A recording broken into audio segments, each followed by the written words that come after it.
The book of Daniel in chapter 6 this morning. Daniel in chapter 6, I got something heavy in my heart the Lord gave me earlier this week at camp meeting, and I want to give it to you this morning. I know it is 12, but we ain't having church tonight. So you can go home, take about a 4-hour nap, get up, eat supper, and go back to bed. Praise God. Yeah, it will be all right if the Methodists beat you to the restaurant, all right? I'm not going to keep you long, but I do got something I believe that the Lord wants me to say that I saw out of this text that I've never seen before. I really wish that you'd take a look at it with me with your eyes. And then I hope the Lord would transfer it from our eyes into our heart so that we might really get what He's trying to say to us today. Daniel chapter 6, you know what's going on here in the text. There are politicians who are jealous of Daniel because God has blessed him. Now, y'all, anytime God goes to blessing you, the devil will go to messing with you. Yes, sir. If you think you're going to live for God and God's just going to bless you and use you and do stuff, and the devil's just going to sit over at the side and cross his arms and say, well, that's just all it is to it, you've lost your mind. When God's people get victory, the devil starts getting vicious and starts trying to mess with your life. That's what's happening here in the text. The only way they can find to mess with Daniel would be because he served God. Look at chapter 6 and verse number 6. If you found it, say amen. Amen. The Bible said in verse 6, then these presidents and princes assembled themselves together to the king and said thus unto him, King Darius, live forever. All the presidents of the kingdom, the governors and the princes, the counselors and the captains have consulted together to establish a royal statute and to make a firm decree that whosoever shall ask a petition of any god or man for 30 days, save of thee, O king, he shall be cast into the den of lions. Now, O king, establish the decree and sign the writing that it be not, notice this word with me, it's going to pop up 2 more times, changed, according to the law of the Medes and Persians, which altereth not. Wherefore King Darius signed the writing and the decree. Skip on down to verse 13 with me, if you will. Verse 13, then answered they have now caught Daniel praying unto his God, and now they are accusing him to the king concerning this law that was passed. Then answered they and said before the king that Daniel, which is of the children of the captivity of Judah, regardeth not thee, O king, nor the decree that thou hast signed, but maketh his petition 3 times a day. Then the king, when he heard these words, was sore displeased with himself. Were no one to blame but himself, and set his heart on Daniel to deliver him, and he labored till the going down of the sun to deliver him. Then these men assembled unto the king, and said unto the king, Know, O king, that the law of the Medes and Persians is that no decree nor statute which the king establisheth may be, here's the word, changed. Then the king commanded, and they brought Daniel and cast him into the den of lions. Now the king spake and said unto Daniel, Thy God whom thou servest continually, he will deliver thee. And a stone was brought and laid upon the mouth of the den, and the king sealed it with his own signet and with the signet of his lords, that the purpose might not be changed concerning Daniel. We always focus in this text on Daniel and his trip to the den of the lions. But this morning I'm not focusing, nor am I so much interested on Daniel, that great man of prophecy. This morning there's a man in the story that more of us can probably identify with than we can identify with Daniel. The truth is, I can't prophesy like Daniel. I can't read words written on a wall with a finger like Daniel, but there's something about this man's life that I can relate to and understand. His name is Darius. You say, what in the world can we relate to on this man's life? This man does something that he wishes he could take back, but he can't. I want to preach in your hearing for a few minutes this morning on this thought. What do you do when what you've done can't be changed? What do you do when what you've done can't be changed? I believe there's some help in the text that we can grab a hold of when what we've done are things that cannot be changed. Let's pray. Father, help me now to preach for a couple minutes this morning. Give me wisdom, liberty, and discernment. Give these people a heart and ears to receive what I be preaching to them now. And we'll thank you for it in Jesus' name. Amen and amen. You can be seated this morning. I find that in all of our lives sitting in this building this morning, we have all done things that we wish we could take back. Now, you may sit here this morning and you may be one of them real super saintly, spiritual, pious individuals that'll put on a real good face, a real good mask, and act like that ain't you. But I'm preaching to all of us in here this morning, from the pulpit to the pew, that we've all said things, we've all been places, we've all done things that we wish we could go back and change, but the hourglass ran out. The clock struck midnight. The word had already come out. The deed had already been done. And it is what it is. It just cannot be changed this morning. I mean, the fact is, there are some of you wish you could go back and be the daddy that you should have been before you got saved.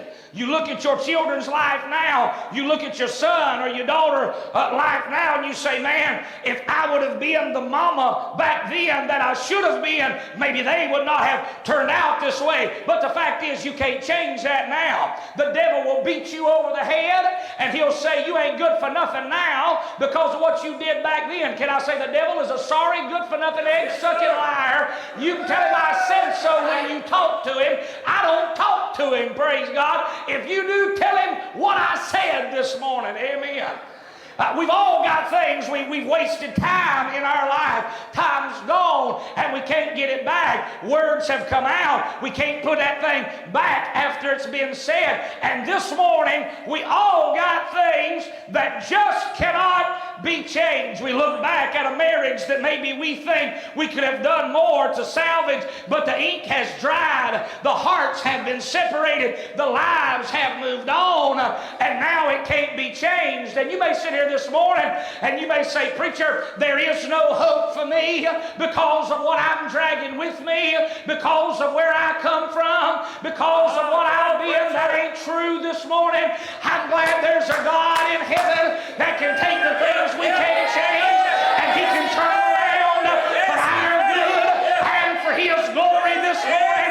I find God specializes in turning messes into monuments. God specializes in turning trials into triumphs. God specializes in turning our burdens into testimonies and blessings to the grace of God. But he can't do it if you're the one that still got a hold of it this morning. How does this man get into the position that he got into? I mean, let me just say real quick, the man got into this position because he was careless. I talked a little bit about that in Sunday school. If you was here, you heard it. But this man was just so happy-go-lucky in his life that when they flung the bill out there, Brother Charlie, and said, hey, Cat Daddy, this will be a good idea, sign this. He just says, all right, give me the pen. He whoops his Johnny Hancock on there, Darius, King of the Medes and the Persians, and just says, all right. He was not thinking of what it might cost him. He was not thinking of who it might hurt. He wasn't thinking of what damage it might do in somebody else's life. He got in this position because he was careless. That's the way we get into positions where we do things that we can't change and we wish we could, when we stop thinking about the consequences that it might have in our life or it might have in somebody else's life this morning. How many young girls sit by themselves in a one-room ratty apartment raising a baby right by themselves, and 9 months earlier that was the last thing that was on their mind. The only thing on their mind is some little boy talked real nice to them and said, honey, I love you, and if you love me, you'll do this for me. But she wasn't looking down the road to see what that careless act might cost her and might bring about down the road. Hey, listen to me, young people. You better look down the road before you just start happy-go-lucky doing your sin. Mark this down. You can pick your sin, but you cannot pick the consequences for your sin this morning. You better be careful about what you start putting in your mouth and putting up to your lips and shooting up in your veins, because you might have it when you start, but it'll have you before it's over with. You take it, but after it's done with, it'll take you this morning. See, he was careless. I tell you what else he got in this position. His counselors were bad. He was listening to the wrong voices. You don't know why so many people wind up in bad situations? Miss Sandy just said it just a minute ago. She just testified that the first time she ever snorted coke up her nose was at the behest and the encouragement of a friend. Yes, sir. Yes, sir. You most likely run back through the traces of your life, and a lot of the things you wish you could change, a lot of that's because somebody pushed you and goaded you into doing something you wish to God you'd have never done. Hey, come on, just try this. Everybody's doing it. Hey, don't be a fuddy-duddy. Don't be a stick in the mud. It's fun. We're all getting involved in it. Well, just because they all doing it don't mean it's right this morning. Just because they all doing it don't mean you ought to do it this morning. His counselors were bad. Talking about carelessness and counselor. I'll never forget when I used to preach at the Rogers State Prison. I'll never forget. I used to correspond with those men down there. And I'll never forget, Brother Danny Russell, I got a letter in the mail one day, and I sat there and cried when I read that letter. It was from a prisoner that was down there that I ministered to every Monday night and preached to. The man was a saved man now, but he was still reaping, Brother Wayne, the consequences of what he had done. And this is what he said verbatim in one line of that letter. He was rehearsing to me all the things he had done, and how he had hurt Brother Bill, his mama, and his daddy, and how he had walked away from the upbringing in the mornings that he had as a youth. And he said, I wish I could go back and change things.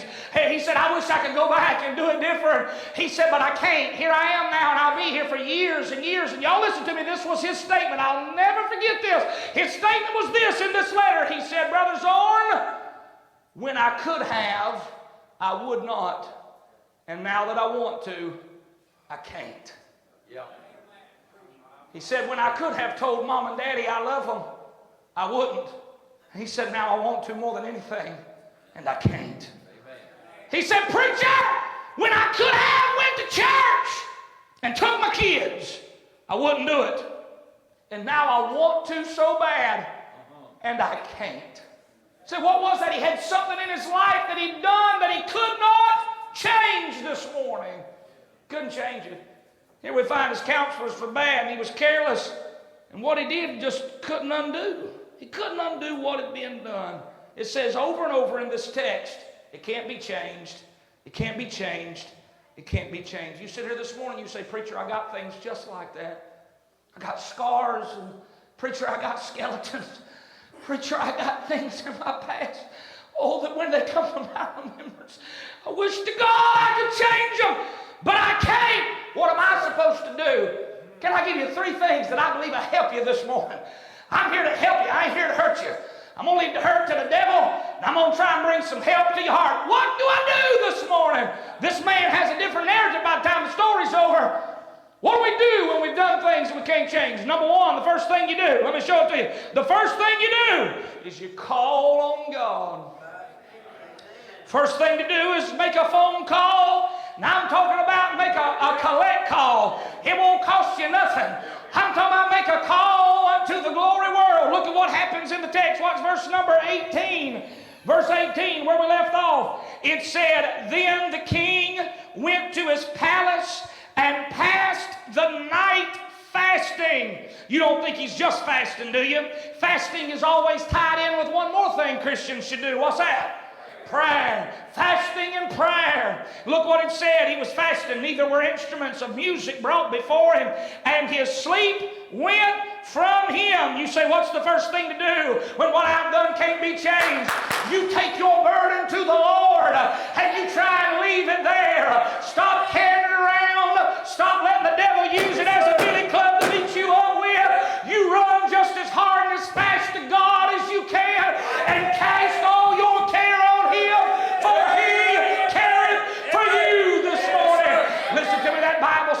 is nigh unto them that are of a broken heart, and saveth such as be of a contrite spirit. I may not be able to change what I've done.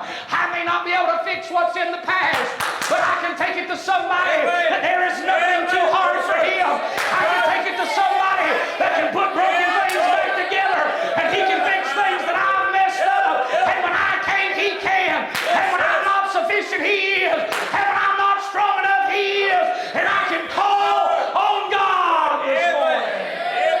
Amen. The greatest therapy of life is prayer. Greater than laying on a leather sofa and let some shrink with a wall full of degrees try and get up in your head, your psyche. The greatest thing you can do is go find you a prayer closet and call on God. You know the problem with some people? Here's why they don't ever get no help about things that can't be changed. Here's why they don't get no help.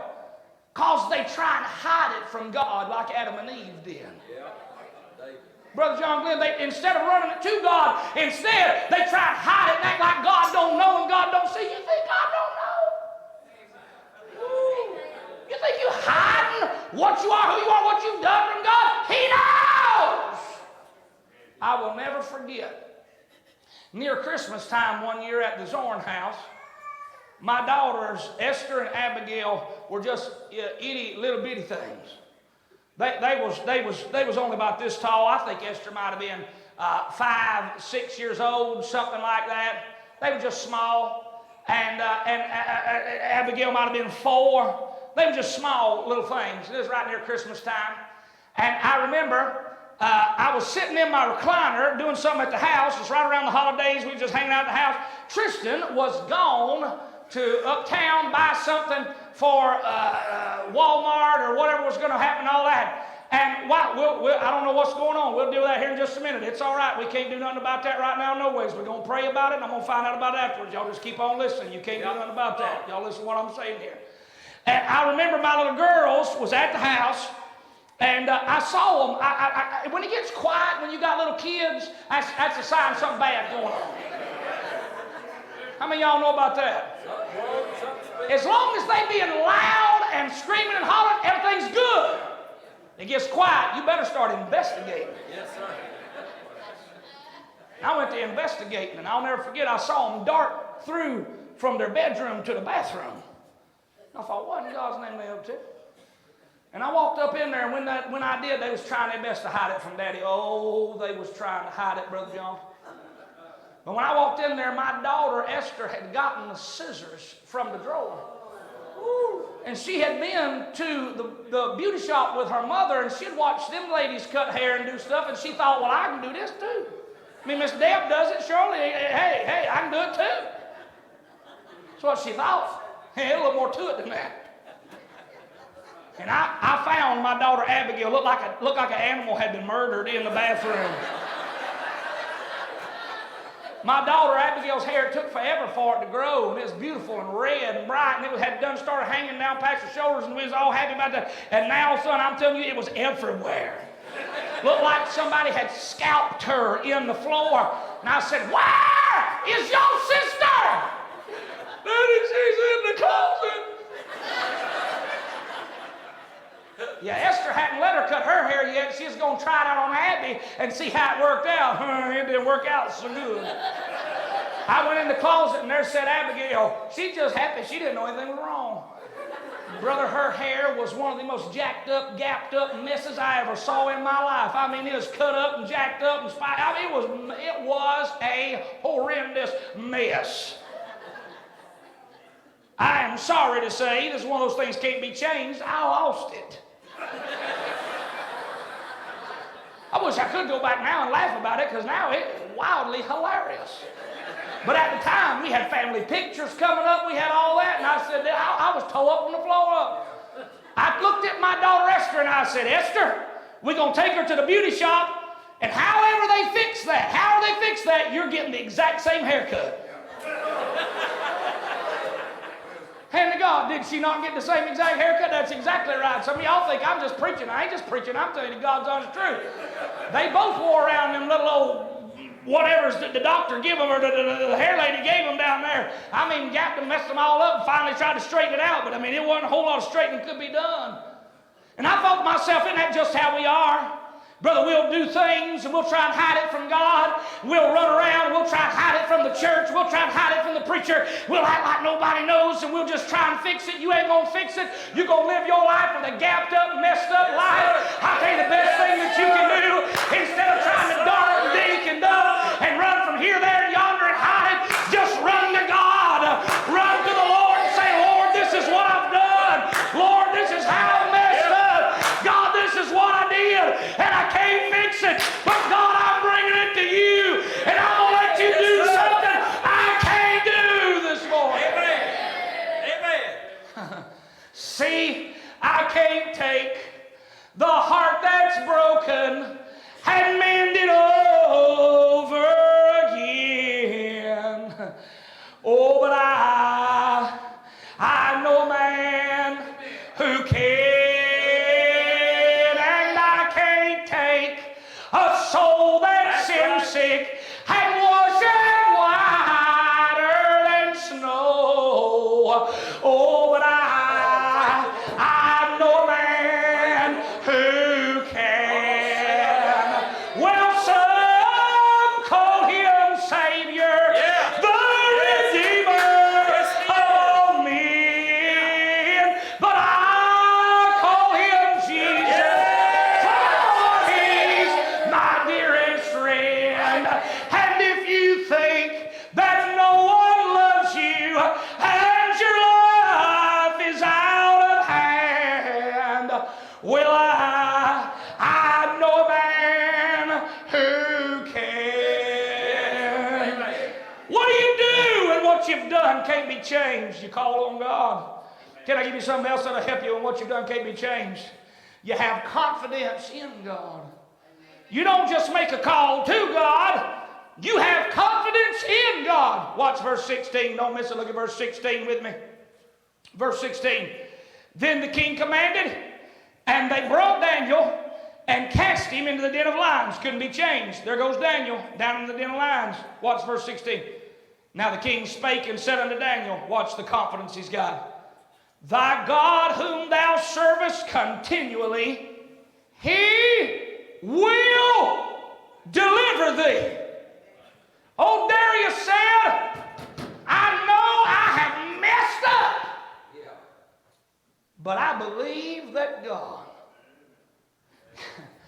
I believe that while I'm over here calling, God can be on that end working.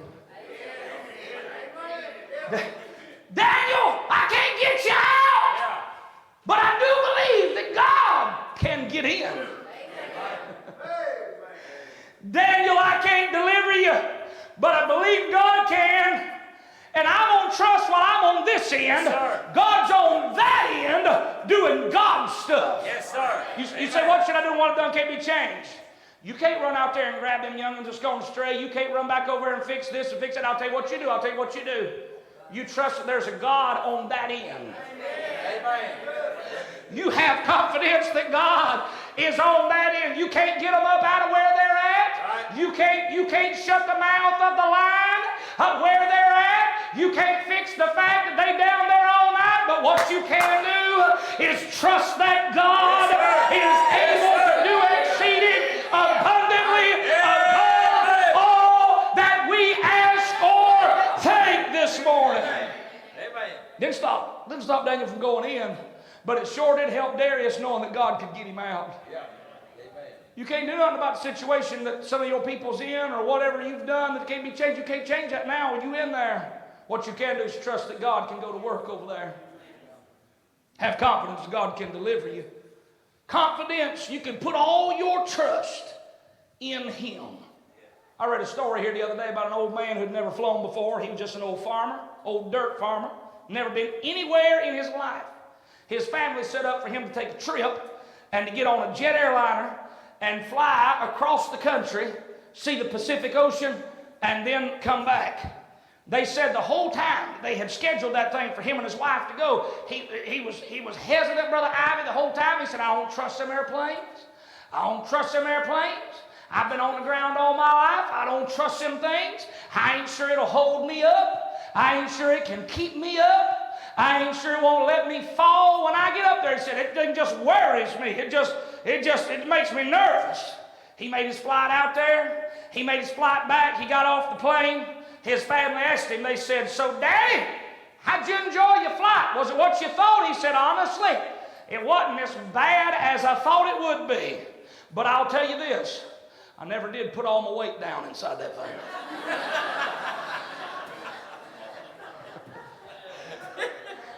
I never did put all my weight on it. Hey, this morning, that's why some of y'all are with God. If you're saved, you're in Him today. We're in Christ. Yeah. We're in. But yet some of y'all act like, I ain't going to put all my weight on Him because I ain't sure He can handle it. So I'm going to still do a little bit myself and try and think I can handle a little bit myself. He's already supporting you. He's already backing you. The truth is, not one of us would have made it this far had it been for the good grace and mercy of God holding us up and keeping us up when we should have fell 1,000 times before. I'm telling you, He's able. Have confidence in Him this morning. Cast it all on Him. Have some confidence in God. Call on the Lord. What do you do? What you've done can't be changed. You just have confidence God's working over there. You can lean on Him and trust God's doing something back yonder that can't be changed. He's working it out for your good and for His glory. I'm done. Make a call on God. Have confidence in God. And lastly, the last thing you should do is make a change for God. You can't just keep doing the same thing over and over and expecting different results. Make a change. So where do you find that at? Daniel gets out the lion's den. You know the story. Look at verse 25. The fellas that tried to put Daniel in the lion's den, now they chunked in the lion's den. And watch verse 25. Watch, he makes a change for God. Verse 25. Then King Darius wrote unto all people, nations, and languages that dwell in all the earth, peace be multiplied unto you. Watch here, he's going to make another decree now. I make a decree that in every dominion of my kingdom men tremble and fear before the God of Daniel. For He is the living God and steadfast forever, and His kingdom that which shall not be destroyed, and His dominion shall be even unto the end. Do you see what He did? He did not make the same mistake twice. Yes, sir. Yes, sir. He said, I know what I did in that first decree. Some of y'all sitting here this morning, you're able to look back and say, I'd change that if I could, and I'd change that, but you can't go back and change that back there. I'll tell you what you can do. You can't fix the past, but you can change the future. See, some people get so utterly consumed with what they've done back there they can't change, that they don't change nothing up here to keep up here from being like there. Because they get so beat down and so depressed and so discouraged, they just think, well, it's just the way it's always going to be, and it's never going to be no different. And it's just, I done it back there, and I did it up here, and I'll just sit there. No! Write a new decree in your life. Stamp a new decree and say, yeah, that's what I used to be. That ain't what I'm going to be. That's what I did, but that's not what I'm doing from now on. That's who I was, but that's not who I am now. I may not be able to change that, but I can change from here and forward. Amen. Amen. I'm so glad this morning that the Lord allows us to make U-turns in this thing. Help me over here, Miss Esther. Aren't you glad for that? I'm bad about making U-turns. Well, I ought not to be making U-turns. Brother Chad, I'm bad, and I know you are too. I'm bad, because we got the same daddy. I'm bad about thinking, I'm bad, Brother Rodney, about thinking that them little signs that have that U arrow doing this with the X through them, I'm bad about thinking that applies to y'all. But not to me. I got it figured in my mind, as long as I don't see nothing coming. That's for those weak-minded people that need roundabouts instead of four-way stops because they can't think for themselves. I know how to yield. I know how to look, make sure ain't nothing coming, and then do my own whip around and get on about my business. For some reason, Brother Kent, the law don't see it my way. I've tried to explain it to them several times. For some reason, they don't seem to look at it the way I look at it. I don't understand. Brother Randy, I'll never forget one time I was in Florida or somewhere. I can't remember where I was preaching a meeting at. And I missed my turn, and I needed to make a U-turn. And I knew the road, but I just kind of let my mind go, and I wasn't really thinking. And I knew this much. I knew if I don't go ahead and make this U-turn here, where I can, I got to go way off down there to finally turn around and come back. It's going to take me 5 minutes to get down there, get to the red light, do my thing, turn around, come back. It's just a lot easier to U-turn here. Well, I did. And it weren't just a second. I don't know where Smokey the Bear was hiding at. He was hiding somewhere. Man, all of a sudden, Brother Fred, there come them blue lights up on me. I said, oh, no. My wife's going to kill me. I've had my limit of tickets for this month. She's going to kill me. He walked up there, you know, with his pressed outfit on, Smokey the Bear hat. He was in no mood to play. I tried to tell him the king's business required haste. I needed to get to preaching. He didn't seem to care. He must have been an atheist. Maybe he was a Mormon. I don't know. He didn't seem to like my brand anyway. I tried to figure out what he was and then yoke up with him. Joseph Smith, yes sir, that's my boy right there. I'm a Moron too, Mormon too, excuse me. Anyway, he wrote me that ticket and walked off. I found out the law is real rigid about where they'll let you make U-turns at. Yes, sir. Yeah. Just can't do them anywhere. Right. That's good. But you know what I found out? That's good. I found out we serve a God of grace and mercy. Yeah. And I'm so glad when it comes to the spiritual life, He's not like that. I'm so glad He don't, when you get ready to U-turn and get off of where you're at and get going in the way you should make a change, He don't say, well, you got to keep on going for another year like you are. You got to keep on because you messed up. No. He said, we can fix it up right now. We'll let you turn around right here. We'll let you get going the right way. Now, you ain't got to keep going that way. You ain't got to keep messing up anymore. God will give you the grace to turn your life around and go the way you are to go.